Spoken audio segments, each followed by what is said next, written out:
Welcome to today's Research Business Daily Report, where it's time to look at the 40 under 40 from Ad Age who are impacting research, and then new practical research uses for a qual quant application. You'll find that interesting.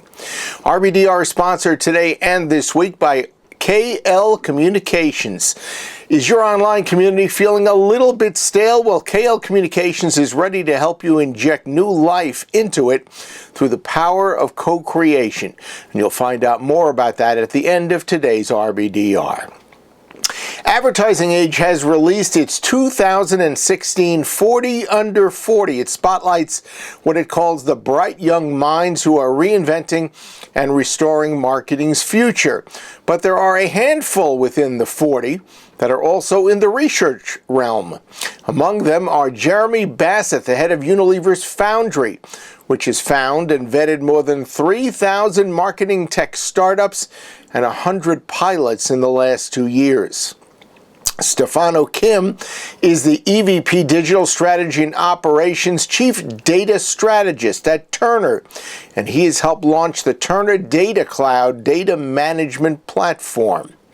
On to LiveRamp CEO Travis May, who leads one of Acxiom's fastest growing businesses. It is helping to help brands reach their offline consumers online. Tanya Yuki, CEO of Shareably, helps clients track and interact with social media posts for over 100,000 brands. And finally, Julian Zilberbrand, EVP of Audience Science for Viacom, is responsible for managing and aggregating data across all Viacom media properties.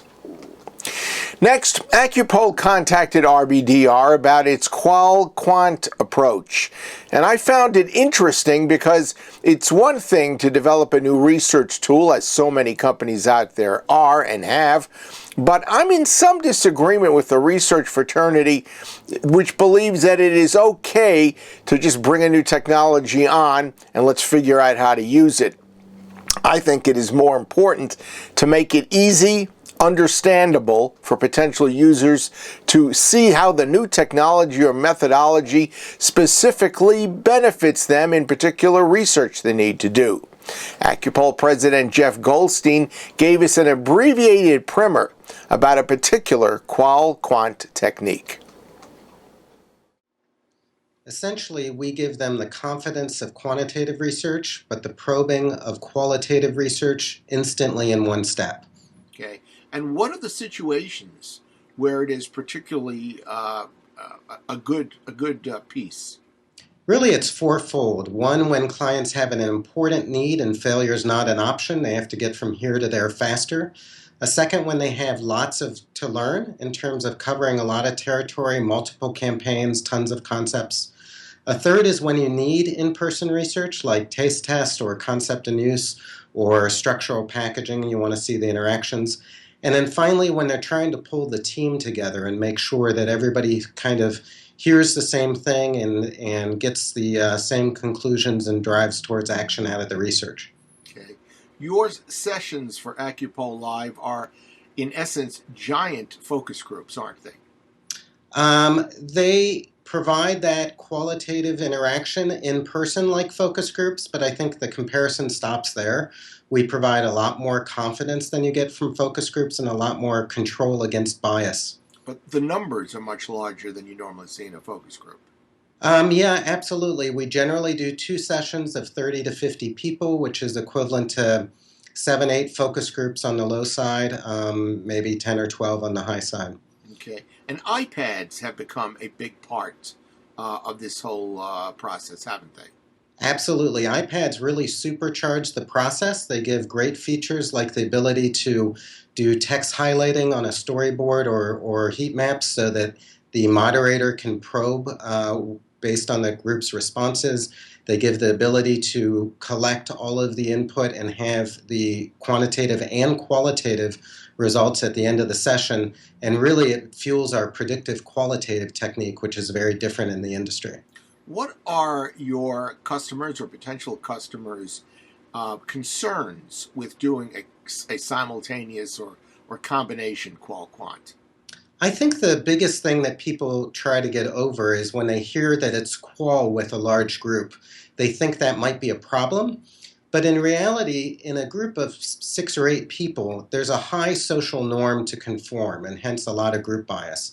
In a group of 30 people, people very easily recognize there's going to be diverse opinions. And after 10 or 12 people have raised their hand and made a comment, the group flows really well, and you get a great diversity of opinion. We pioneered this approach in the 90s, the whole qual quant methodology.